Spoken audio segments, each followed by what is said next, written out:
Mari belajar sambil bermain. Dan menemui kedua orang tuanya.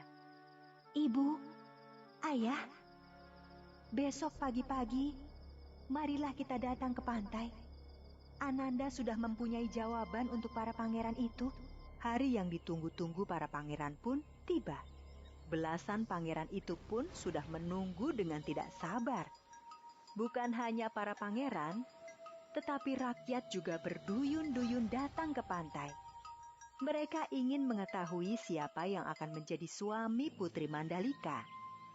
Putri Mandalika ditemani ayah dan ibunya datang dengan berjalan kaki dari istana.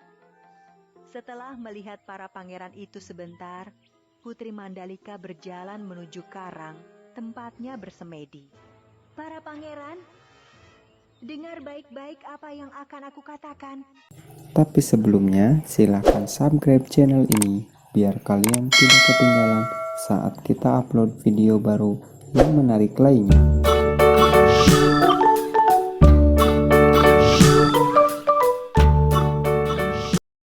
Legenda Putri Mandalika. Kisah dari Provinsi Nusa Tenggara Barat. Dahulu kala, tersebutlah sebuah kerajaan yang terletak di Pulau Lombok. Istana kerajaan tersebut berada tidak jauh dari pantai. Raja Tanjung Beru dan permaisurinya Dewi Seranting memimpin kerajaan dengan sangat adil dan bijaksana. Rakyat pun hidup dengan rasa aman dan tentram. Dengan pemimpin yang mumpuni, rakyat sebuah negeri akan mengalami kemakmuran dan kesejahteraan.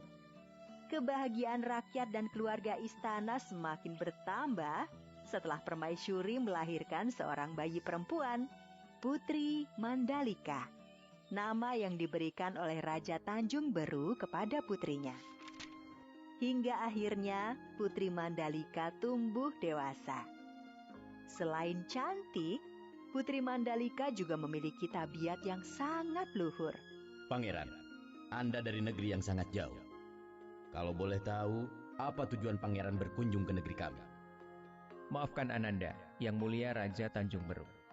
Selama ini, Ananda telah mendengar tentang Putri Mandalika yang tidak hanya cantik, tetapi juga memiliki budi pekerti yang sangat luhur. Tujuan dari kedatangan Ananda adalah untuk melamar Putri Mandalika. Jika Yang Mulia berkenan, Ananda bermaksud menjadikan Putri Mandalika sebagai permaisuri. Sebagai seorang ayah, saya sangat tersanjung jika Mandalika menjadi permaisuri. Namun, untuk masalah ini, biarlah saya berbicara dengan Mandalika dan ibunya. Baik, terima kasih Yang Mulia telah berkenan mempertimbangkan lamaran Ananda. Untuk sementara, pangeran bisa beristirahat dahulu di istana khusus tamu kerajaan. Yang Mulia, tujuan Ananda adalah untuk melamar Putri Mandalika. Yang Mulia, maksud kedatangan Ananda. Ternyata bukan hanya satu pangeran yang melamar Putri Mandalika. Belasan pangeran dari berbagai negeri datang untuk melamar Putri Mandalika. Karena banyaknya pelamar yang datang, Raja Tanjung Beru mengadakan rapat terbatas dengan permaisuri dan putrinya. Mandalika, saat ini telah datang belasan pangeran dari berbagai negeri. Ayah tidak memutuskan pangeran mana yang akan ayah terima. Karena itu, keputusan ini akan ayah serahkan padamu. Mandalika, ibu dan ayah akan merestui siapapun pangeran yang akan engkau pilih.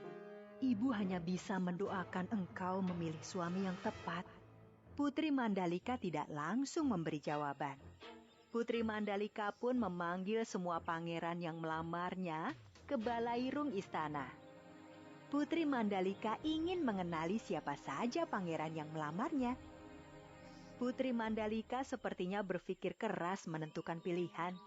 Sedangkan para pangeran itu mulai tidak sabar.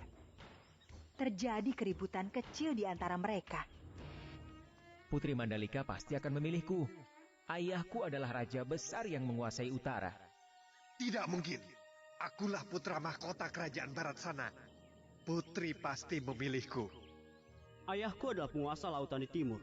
Akulah yang paling layak menikah dengan Putri Mandalika. Jika sampai kamu atau kamu yang terpilih, Kupastikan pasukanku akan menyerang kerajaan kalian. Kamu pikir aku tidak berani menyerang kerajaanmu? Pasukanku punya persenjataan yang lebih lengkap. Kerajaanmu akan kuratakan dengan tanah. Kalau aku tidak terpilih, maka aku bersumpah semua armada angkatan laut ayahku akan meluluhlantahkan negeri kalian. Akan kubumi hanguskan negeri kalian hingga tak tersisa. Diam kalian! Para pangeran langsung diam di tempat karena terkejut Putri Mandalika ternyata berani membentak mereka. Pada hari ke-20 bulan ke-10 atau 3 hari dari sekarang, pagi-pagi sekali, datanglah ke pantai. Aku akan memberi jawaban kepada kalian. Masih ada waktu 3 hari lagi. Putri Mandalika menunda jawaban dan pergi ke pantai. Putri Mandalika sepertinya tidak ingin gegabah mengambil keputusan. Dia sudah melihat ancaman perang besar jika memberi jawaban dengan terburu-buru. Putri Mandalika pun bersemedi di tepi pantai. Dia mencari cara menghindari pertumpahan darah dengan memohon petunjuk yang maha kuasa. Pada malam sebelum hari ke-20, Putri Mandalika selesai bersemedi dan menemui kedua orang tuanya. Ibu, Ayah, besok pagi-pagi, marilah kita datang ke pantai. Ananda sudah mempunyai jawaban untuk para pangeran itu. Hari yang ditunggu-tunggu para pangeran pun tiba. Belasan pangeran itu pun sudah menunggu dengan tidak sabar. Bukan hanya para pangeran, tetapi rakyat juga berduyun-duyun datang ke pantai. Mereka ingin mengetahui siapa yang akan menjadi suami Putri Mandalika. Putri Mandalika ditemani ayah dan ibunya datang dengan berjalan kaki dari istana. Setelah melihat para pangeran itu sebentar, Putri Mandalika berjalan menuju karang tempatnya bersemedi. Para pangeran, dengar baik-baik apa yang akan aku katakan, karena aku tidak akan mengulanginya. Jika aku menerima salah satu dari kalian, maka akan ada pertumpahan darah dan negeri-negeri di Lombok akan saling berperang. Aku hanya menginginkan rakyat negeri kita ini hidup makmur, aman dan tentram. Sungguh aku tidak akan sanggup melihat peperangan dan negeri-negeri saling bermusuhan. Kalian para pangeran akan tetap bisa hidup enak. Tetapi ingatlah nasib rakyat kalian. Rakyatlah yang selalu menjadi korban dan menderita akibat perang. Karena itulah, maka aku memutuskan menerima lamaran kalian semua. Itulah keputusanku. Dan keputusanku ini akan menghindarkan rakyat tidak berdosa dari kejamnya perang.